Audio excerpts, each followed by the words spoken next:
Morning, boys and girls. I'm so excited to do another read aloud with you today. We are going to read Chicken Sunday by Patricia Polacco. All right, we're going to be talking about how to ask and answer questions. Boys and girls, remember during school, we talked about how asking questions and answering questions about a story helps us to better understand. So that's what we're going to do. We're going to try to really dive deep into this book. Okay? Here we go. To Stuart Grinnell Washington with love. The author dedicated this book to someone that they love. Sometimes authors do that. Stuart and Winston were my neighbors. They were my brothers by a solemn ceremony we had performed in their backyard one summer. They weren't the same religion as I was. They were Baptists. Their grandma, Eula May Walker, was my grandma now. My babushka had died 2 summers before. Sometimes my mother let me go to church on Sunday with them. How we loved to hear Miss Eula sing. She had a voice like slow thunder and sweet rain. We'd walk to church and back. She'd take my hand as we crossed College Avenue. Even though we've been churching up like decent folks ought to, she'd say, I don't want you to step in front of one of those too fast cars. You'll be as flat as a hen's tongue. And she squeezed my hand. When we passed Mr. Kadinsky's hat shop, Miss Eula would always stop and look in the window at the wonderful hats. Then she'd sigh, and we'd walk on. We called those Sundays Chicken Sundays because Miss Eula almost always fried chicken for dinner. There'd be collard greens with bacon, a big pot of Hoppin' John, corn on the cob, and fried spoon bread. One Sunday at the table, we watched her paper fan flutter back and forth, pulling moist chicken fried air along with it. She took a deep breath. Her skin glowed as she smiled. Then she told us something we already knew. That Easter bonnet in Mr. Kadinsky's window is the most beautiful I ever did see, she said thoughtfully. The 3 of us exchanged looks. We wanted to get her that hat more than anything in the world. Stuart reached into the hole in the trunk of our wish tree in the backyard. He pulled out a rusty Band-Aid tin. The 3 of us held our breath as we counted the money inside that we had been saving for weeks. If we are going to get that hat for Miss Eula in time for Easter, we're going to need a lot more than this, I announced. Maybe we should ask Mr. Kadinsky if we could sweep up his shop or something to earn the rest of the money, Stuart said.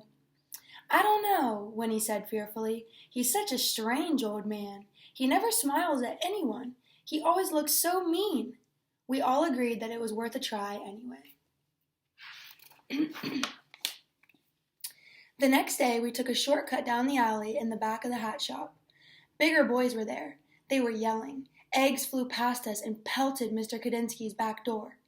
Just as the boys ran away, the door flew open. Mr. Kadinsky glared straight at us. You there? He yelled. Why do you kids do things like this? It wasn't us, Stuart tried to say, but Mr. Kadinsky wouldn't listen to us. All I want to do is live my life in peace. I'm calling your grandmother, he shouted as he wagged his finger in Stuart's face.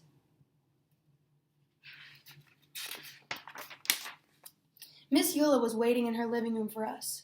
Miss Eula, we didn't throw those eggs, I sobbed. Some big boys did, Stuart sputtered.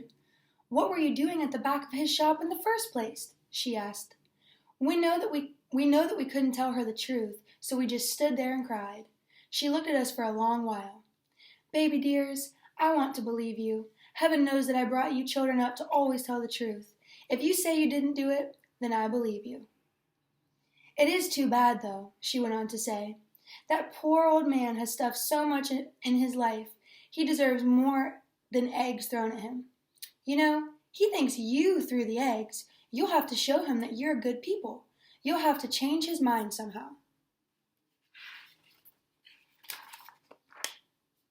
In my kitchen the next day, we thought and thought. How can we win him over when he thinks we threw those eggs? Stuart asked. He doesn't even like us, Winston chirped. Eggs, I said quietly. Eggs? Stuart asked. Eggs, I screamed. I went to the kitchen drawer and took out a lump of beeswax, a candle, a small funnel with a wooden handle, and some packets of yellow, red, and black dye. What are they going to do? Mom helped me show the boys how to decorate eggs the way my bubby had taught us, the way they do it in the old country. We made designs on the eggshells with hot wax, then dyed them and finally melted the wax patterns off. We put the eggs in a basket, and even though we were afraid, we marched into Mr. Kadinsky's shop and put them on the counter. He raised his eyebrows and glowered at us. Then his eyes dropped to the basket. "Spasiba," he said softly. That means thank you in Russian. "Sankey eggs," he said as he looked closely. "I haven't seen these since I left my homeland." "We didn't throw those eggs at your door, Mr. Kadinsky," we told him. He looked at us for a minute. "Well, then, you have great courage to be here. Chutzpah, you have chutzpah." Then his eyes glistened and his mouth curled into a warm smile. "Come have some tea with me." We spent the whole afternoon talking together, having poppy seed cake and strong tea. He told us about his life. We told him about ours. When we finally got the courage to ask about doing odd jobs to earn some extra money, he apologized and told us that there was no work. We didn't tell him what we wanted the money for. It didn't seem like the right thing to do. Our hearts sank. "I tell you this," he said thoughtfully. "These eggs are as beautiful as my hats." Stuart, Winnie, and I looked at each other. "It's almost Easter," he went on to say. "I'm sure that people would love these eggs. Set up a table and sell them right there in my shop." For the next few days, we worked very hard. We made almost a dozen Sankey eggs. When people came in, they picked them up and said things like beautiful, splendid, intricate, glorious. We sold them all in one single day. That afternoon, when all the eggs were gone, we counted our money. We had more than enough for the hat. Just as we were about to tell Mr. Kadinsky that we wanted to buy the hat, he came out from the back room holding a beautiful hat box, gift-wrapped. "Keep your money, children," he said softly. "I have seen Miss Eula admire this. It is for her, isn't it? Tell her that I know you are very good children, such good children." When Easter Sunday arrived, we thought our hearts would burst when we watched Miss Eula open that hat box. She held us close as big tears rolled down her cheeks. Our hearts sang along with the choir that Sunday. She looked so beautiful in that hat. When it was time for her solo, we knew that she was singing just for us. Her voice was like slow thunder and sweet rain. Later that day, as Miss Eula sat at the head of the table, she said, "Oh, baby dears, I can die happy now. And after I'm dead, on Chicken Sundays, I want you to boil up some chicken, bones, gravy, and all, and pour it over my grave. So late at night when I'm hungry, I can reach right out and have me some." Then she rolled her head back and laughed from a deep, holy place inside. Winston, Stuart, and I are grown up now. Our old neighborhood has changed some, yet it's still familiar too.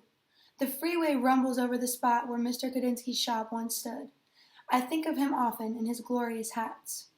We lost Miss Eula some time back, but every year we take some chicken soup up to Mountain View Cemetery and do just as she asked.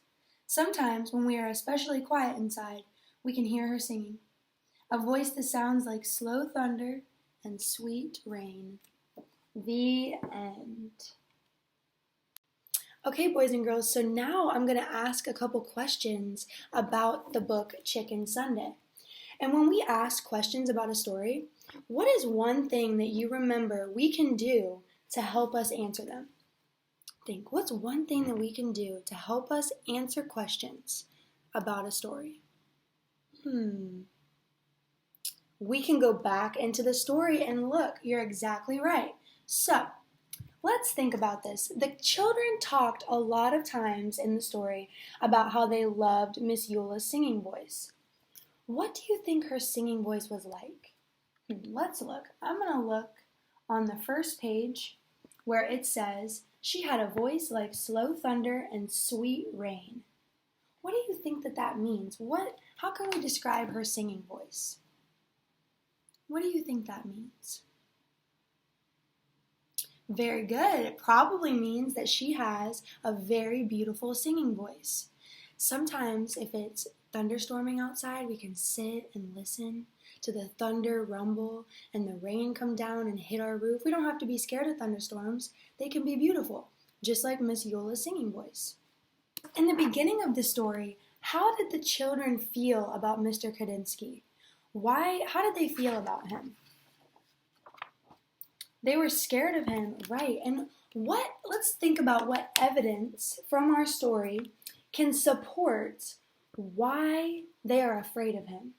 In order to do that, I have to go back to the part of the story where they are originally talking about going to his shop and asking for work. So I'm going to read this to you, and I want you to tell me what evidence, so what clues, support why they might be afraid of him. "I don't know," Winnie said fearfully. "He's such a strange old man. He never smiles at anyone. He always looks so mean." What in those words, what does that tell us? Why are they afraid of him? Yeah, because they think he's mean. He doesn't smile. Can you think about something in your life or someone that maybe you've been afraid of? Now, boys and girls, did they need to be afraid of Mr. Kadinsky? By the end of the story, what happened? How did they feel about him? Yeah, they liked him and they got along with him. So that just shows that in our life, if we're afraid of someone, let's not judge them by the way that they look or maybe that their emotions. They could be going through things that we don't even know. So it's really important that we get to know people and that we treat them kindly so that we can see their true colors. Before the kids really got to know Mr. Kadinsky, something happened. What was the problem? What was the problem in the story with Mr. Kadinsky? What happened with those kids? Let's look at this picture and see if we can remember what happened. What's happening here? Yeah, they were getting blamed for throwing eggs at his shop. Did they do it? No, they didn't do it, but they were at the wrong place at the wrong time. And boys and girls, sometimes that happens in life. Sometimes we might get blamed for things that we didn't do. Can you think of a time that maybe you were blamed for something that you didn't do? I know I can. I think it happens to a lot of us, but it's important that we handle ourselves very politely and nicely afterward. And did those kids do that? Did they say, "Oh, we hate Mr. Kadinsky, he blamed us," and did they go and talk bad about him? No, they didn't. What did they do for him? How did they want to make it up to him? What's happening in this picture? What are they doing for him? Yeah, they're decorating eggs. And they were doing something nice for him to show him that they're not bad kids, that they're not misbehaving. It was a very kind gesture. And I know that sometimes at school, Miss S might see us do things, think that you did something, and you say, "No, it wasn't me, Miss S." Should you pout and cry? Or should you maybe just show me your extra good behavior? What do you think? What can we learn from the kids in this story? Boys and girls, how do you think that Mr. Kadinsky felt when the kids gave him those eggs? How do you think that he felt? Think back to the story. I'm going to read you this page again where the kids gave him the eggs, and I want you to tell me the way that you think his emotions were. "Spasiba," he said softly. That means thank you in Russian. "Sankey eggs," he said as he looked closely. "I haven't seen these since I left my homeland." "We didn't throw those eggs at your door, Mr. Kadinsky," we told him. He looked at us for a minute. "Well, then, you have a great courage to be here. Chutzpah, you have chutzpah." Then his eyes glistened and his mouth curled into a warm smile. Come have some tea with me. And then we can also look at the picture that goes with the words. How do you think that he felt? Yeah, he felt happy and thankful that they did something for him like that. The eggs were part of his culture, part of his history from where he grew up. And so those kids did something very special and made him feel warm inside. How do you think it made the kids feel to do that for him? Does it feel good when you do things for other people? It does. We remember at school when we help each other out and we share and we're kind to one another. That is number one, it's pink behavior. And two, it always makes us a lot happier in our classroom. And that's what those kids were doing. They were making him happy, so that made them feel happy. Boys and girls, when we ask questions about a story, it helps us to better understand what is happening, and it helps us to feel the emotion from the story. It also helps us to relate the story to our life. There are so many books in the world, but so many of those books can teach us lots of important lessons, and they can help us to sometimes understand things that are going on in our life that maybe we wouldn't be able to understand before. So what I want you to do now is I want you to choose a book on Raz Kids or on Epic Books. Choose one that you think will really interest you. And how we can do that is by looking at the title and by looking at the illustrations on the cover. So I want you to choose a book and read it with an adult. And after you read it, I want you to ask and answer questions with someone at your house to help you better understand what the story is about and to relate it to your life. Happy reading!